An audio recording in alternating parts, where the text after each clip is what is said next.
Birch is with the Municipal Assembly, and he's really taken some leadership in helping formulate the formal municipal position on that. And I really appreciate Chris's understanding that these are not just federal or statewide issues, that Anchorage's economy is clearly dependent on resource development, so that's a good move. Come on up, Chris.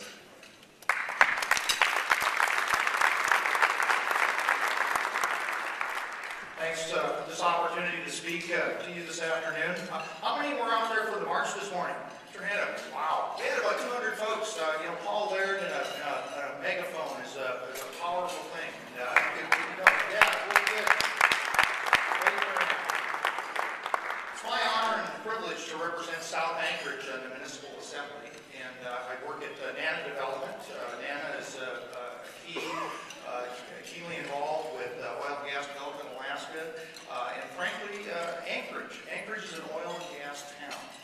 We were doing a little research just the other day to determine when that all started, and I believe it was 1964 when our friends at Shell Oil actually started the first platform on Cook Inlet, and I think there's about 16. And Chevron, I think, is actually operating around 10 platforms in Cook Inlet right now. So Anchorage is an oil and gas province. It's very important to us and for our community. When we talk about the oil and gas industry, we look at the jobs that are involved. There's 110,000 jobs generated in Alaska that are directly or indirectly tied to the oil industry. So it was my privilege to sponsor a resolution out of the Anchorage Assembly. Now there's 10 of us now in the Assembly. Typically there's 11, but we have one member serving as an acting mayor.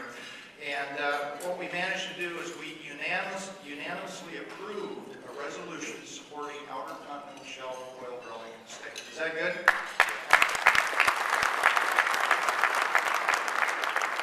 It's basically a resolution of the Municipal Assembly supporting oil and gas lease sales in the Alaska outer continental shelf, including the Chukchi and Beaufort Seas. And if you participated in any of the testimony this morning, you'll understand the financial and direct impact that has on Alaska, on our nation, and certainly in our community, as far as jobs and potential for energy and other shortcomings that we have here. The discussions that we've been having locally with the NSTAR and some of the gas producers are that we really need to find some energy solutions in South Central. And we happen to believe that the outer continental shelf development, whether it's on the North Slope or here in the southeast, is going to be very effective here. And in any case, the municipality of Anchorage strongly supports new oil and gas leasing, exploration, development, and production in the outer continental shelf. And the resolution of the Anchorage Assembly was to be presented to Secretary Salazar. Now, as Charisse noted earlier, comments are to be accepted through, I believe it's through September, and that written comments may be submitted if you weren't successful in getting a testimony opportunity this afternoon. We really do it right in Alaska. Coexistence between the fisheries and the oil and gas markets it's happened. We see that here in Cook Inlet. We see that around the state. So with that, I would certainly encourage you to get written testimony in to support the community, to support the Secretary in his visit and his search for information on Alaska and how we can help. Thank you.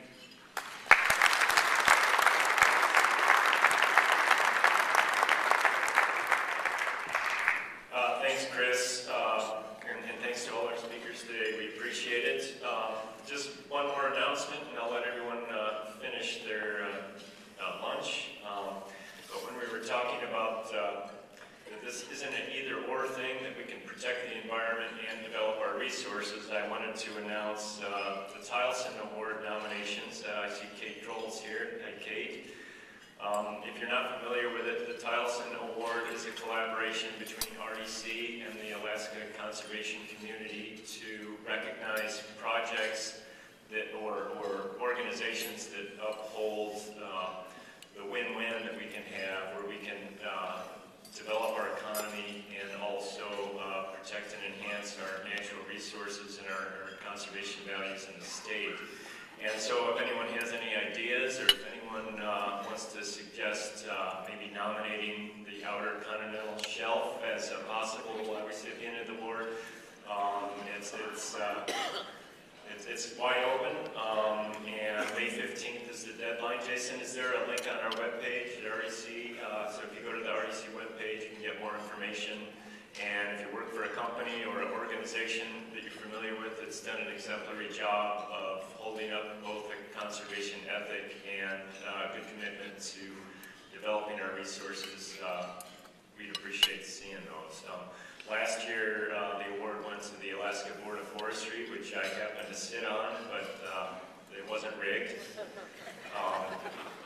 But that's an organization that kind of does a lot of balancing and has a very wide constituent group and tries to balance resource development issues with all the other issues related to timber harvest in Alaska. So finish your lunch and appreciate you coming, and please remember to get some comments in however